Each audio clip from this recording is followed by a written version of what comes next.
Shalom ou bracha à tout le monde. Je voudrais vous partager une idée fondamentale dans la Torah. Il y a quelque chose dans le judaïsme qui existe dans aucune autre religion. J'aime bien m'amuser à marquer les différences qu'il y a entre la Torah, le judaïsme, comme on dit aujourd'hui, et les autres cultes, les autres approches, on va dire, du divin et de la métaphysique, et les autres livres des autres religions. La paracha de cette semaine, c'est parachat Chaye Sarah. Et c'est incroyable la place que les mères d'Israël, Sarah, Rivka, Rachel et Léa, occupent dans la Torah. Ce ne sont pas les seuls. La première, c'est Chava, et elle n'est pas là uniquement pour avoir fait fauter le premier homme, Adam Arishon. Il n'y a aucun culte, aucune religion, aucune philosophie au monde qui reconnaît autant de place aux femmes que la Torah. Dans la Torah, la femme n'est pas là que, ou elle n'est peut-être même pas là pour faire le ménage, le repassage, faire à manger, etc. La femme, elle a une place primordiale dans l'histoire d'Israël. J'ai envie de poser la question, pourquoi dans les autres cultes, dans les autres religions, la femme n'a pas cette place reconnue? Je ne sais pas quelle est la place de la femme dans les autres religions, mais ils vont parler de leurs prophètes, ils vont parler de Dieu, ils vont parler d'hommes qui ont marqué l'histoire. Dans la Torah, les femmes, elles ont une place primordiale, prépondérante, parfois même supérieure au Havot, puisque nos sages s'exclament et disent que Sarah, elle était plus grande en prophétie que Abraham. Il y a tellement de textes dans la Torah qui mettent en avant la, la place si importante de la femme. Les femmes ont marqué l'histoire d'Israël et elles continueront à marquer l'histoire d'Israël. Alors c'est vrai, il y a certains postes communautaires ou nationaux qu'on ne leur reconnaît pas, que la Torah interdit, mais, et j'adore dire que dans la Torah, il y a plus de Imaot que de Havot. Nous avons Avraham, Yitzhak et Yaakov dans toute leur grandeur et la taille de leur personnalité. Mais de l'autre côté, nous avons quatre Imaot. Sarah, Rivka, Rachel et Léa, et encore une fois, toutes les femmes d'Israël, Tzipora, Myriam, Yocheved, Bat Bithia, etc., etc., etc., Esther, bien évidemment, ou Yehudit pour Hanouka, et ainsi de suite. C'est incroyable, la place primordiale, l'enjeu de la femme dans l'histoire de la Torah, c'est propre à Israël. Dans les autres religions, dans les autres cultes, dans les autres philosophies, on parle peu de la femme, voire elle est inexistante, alors que la Torah, et c'est pour ça que j'aime, et je vous rappelle ce yesod important, la Torah, le judaïsme, c'est le seul système qui laisse une place à tout le monde. Il n'y a pas d'être supérieur et d'être inférieur. C'est peut-être pas la position de tout le monde, le Kuzari ou autre. En tout cas, à l'intérieur du peuple d'Israël, chacun, il a sa place. Et à la place qu'il occupe, il a toute sa place que l'autre ne peut pas occuper. Nous, les hommes, on dit chez Hassani mais les femmes disent chez Hassani Kirtsono. Cherchez la traduction et traduisez-le comme vous voulez, mais vous arriverez toujours, vous retomberez toujours sur vos pieds. Vous vous rendrez compte, déjà, les femmes, elles ont une place très importante dans l'histoire du peuple juif, au-delà donc de l'histoire de leur couple. Mais la femme, elle a toute sa place. Ça n'existe pas ailleurs. Il n'y a aucun système. On n'entend pas chez les uns, je ne vais pas nommer, c'est enregistré aujourd'hui, enfin, à ce qu'on dit, mais il y a, ils avaient peut-être des grandes dames, etc.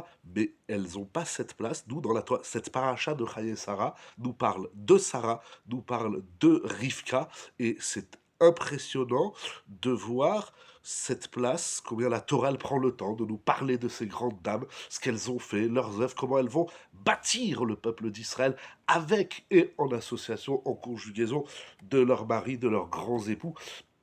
C'est tout simplement, moi, c'est quelque chose que je trouve incroyable, que je trouve extraordinaire, ce respect de la femme. Pardon que j'insiste sur plusieurs minutes pour insister, c'est vraiment propre au judaïsme. La femme, elle a son mot à dire, la femme, elle a ce qu'elle a apporté au monde et elle a ce qu'elle va continuer d'apporter. C'est par le mérite des femmes qu'on est sorti d'Égypte, c'est par le mérite des femmes qu'on a eu tellement de choses. Il y a Ruth qui a donné naissance à David Ameller et par la suite au Mashiach, etc. C'est vraiment, il faut réfléchir à cette notion. Aujourd'hui, on dit, comme depuis toujours d'ailleurs, on dit beaucoup de bêtises au nom de la Torah, au nom du judaïsme. Réfléchissez sur ce point, vous allez voir combien il est extraordinaire. Ce ne sont pas que les hommes qui ont écrit l'histoire d'Israël, ce ne sont pas que les hommes qui ont bâti la terre d'Israël, qui ont bâti la force et l'identité d'Israël, c'est des hommes accompagnés de grandes dames, parfois plus grandes que les hommes eux-mêmes. Voilà, alors mesdames, on a besoin de vous, pas seulement pour faire des espèces de clowneries autour de soirées et animées d'une espèce de pâte pour faire je ne sais quoi, on a besoin de la prière des femmes, de la piété des femmes, des midotes des femmes, de l'éducation que les femmes apportent à leurs enfants, de leur bina yetera, de leur faculté de bina. Mais cherchez qu'est-ce que c'est que la bina, vous allez voir bina yetera nitna laïcha. On a besoin de toutes ces grandes qualités des femmes pour faire avancer le peuple d'Israël, pour la Géoula du peuple d'Israël, pour bâtir le peuple d'Israël. Mesdames, on a besoin de vous. Le peuple d'Israël ne se bâtit pas qu'avec des hommes. L'homme, il a son rôle, l'homme, il a son travail, l'homme, il a son exercice, l'homme, il a son enjeu. Chacun a sa place, chacun, il a son message, chacun, il a sa force, chacun, il a son énergie. Il y a l'énergie masculine, l'énergie féminine, et c'est dans leur conjugaison que par excellence et par ailleurs on appelle le shalom baït. En tout cas pour moi c'était important à deux niveaux. D'abord de rappeler que dans la Torah la femme elle a une place au même titre que l'homme, même si elle est différente, alors que dans les autres cultes, dans les autres nations, dans les autres philosophies, dans les autres croyances, la femme, elle est quasi inexistante. C'est un double ridouche, la place qu'elle a dans la Torah et la place qu'elle n'a pas ailleurs. Alors, mesdames, on a besoin de vous pour bâtir le clan d'Israël, pour la Géoula, pour toute l'histoire du peuple d'Israël. Les femmes ont leur place. On ne bâtit pas un foyer que par des hommes, on ne bâtit pas une communauté que par des hommes, on ne bâtit pas une nation que par des hommes, on ne conquiert pas une terre que par des hommes, on a besoin de toutes les énergies et à part égale, chacun dans son domaine, mais à part égale. Eshet Chayil Miimsa Verachok Mipedi Micha Bat Harmalev, c'est la prière de tous les vendredis soirs au moment du Kiddush. Eshet Chayil Miimsa, la femme de Chayil, ça veut dire de combat. On a des femmes combattantes qui veulent construire, bâtir, écrire, dessiner l'histoire d'Israël. On a besoin de vous, mesdames. Ne passez pas votre temps dans les cuisines, même si ça a toute son importance. Ne passez pas votre temps dans les journaux ou dans les médias qui servent à rien, si ce n'est qu'à bousiller l'histoire. On a besoin de votre énergie positive pour construire la yeshiva, la Torah, le monde, l'univers, Bezrat Hashem, la Yeshua, qu'Akadosh Baruch Hu, pour la gloire d'Akadosh Baruch Hu, que nous puissions connaître des jours meilleurs et bien meilleurs, meilleurs au sens où on n'en a même pas rêvé autant, qu'Akadosh Baruch Hu, il vous donne, mesdames, la force, la santé, la foi, la émouna, et toutes les midotes et tous les outils nécessaires pour devenir des grandes dames d'Israël, afin d'écrire l'histoire d'un grand peuple, le peuple d'Israël, à l'instar des Imaot, Sarah, Rivka, Rachel, Véléa, Chava et toutes les femmes d'Israël, Tzipora, Bithia, Ruth et Naomi et Dévorah, etc. Toutes les grandes dames d'Israël qu'on rencontre dans le Navi, qu'on rencontre dans le Talmud, comme Yalta, la femme de Rav Nachman,